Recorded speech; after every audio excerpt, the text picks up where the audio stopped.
الهی ای نهایت رحمت و مهربانی، به واسطه همه اسما و صفاتت از تو یاری میخواهم.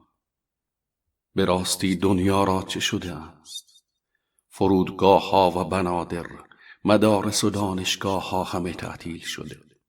تجارت و کسب و کار از رونق افتاده. شهرهای بسیاری در قرنطینه هستند. آیا جنگ جهانی دیگری در راه است؟ یا باید منتظر بلای بزرگتری باشیم؟ حقیقت این است که الله به یکی از سربازانش اجازه داده تا وارد میدان شده و هشداری برای جهانیان باشد. سربازی بسیار کوچک که حتی با چشم معمولی قابل مشاهده نیست. آری، ویروسی به نام کرونا.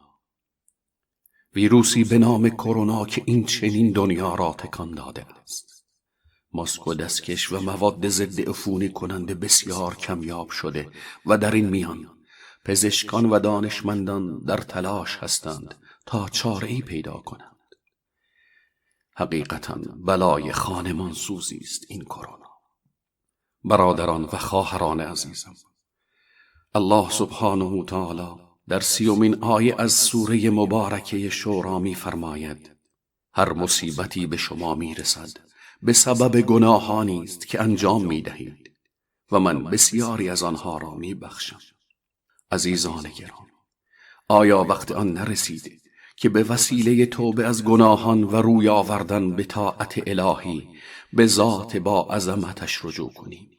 تنها او را به فریاد بخوانیم و بدانیم که غیر از او هیچ فریاد رسی نداریم که یاریمان کند.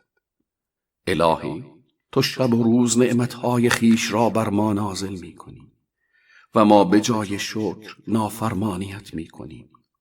یا الله، ما چقدر ناسپاسیم که به غیر تو دل بستیم و بندگانت را شفا دهنده پنداشتیم. الهی، اگر لحظه ای ما را به حال خود رها کنی نیست و نابود می شویم.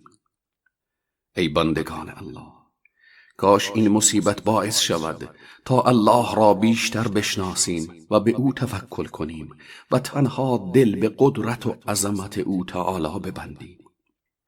من نمیگویم احتیاط نکن و از ماسک و دارو و دیگر وسیله ها استفاده نکن. میگویم به اینها دل نبند و فکر نکن که این چیزها تو را از مرگ نجات خواهد داد. همه روزه در اخبار میشنویم که عده‌ای از کرونا مردند و عده‌ای دیگر شفا پیدا کرده، مرخص شدند، با اینکه همه آنها از این داروها و تجهیزات استفاده کردند. پس به یگان شفا دهنده عالم دل بسپار و تنها از او شفا طلب کن. مرگ و زندگی در دست الله است. الله در آیه 145 سوره مبارکه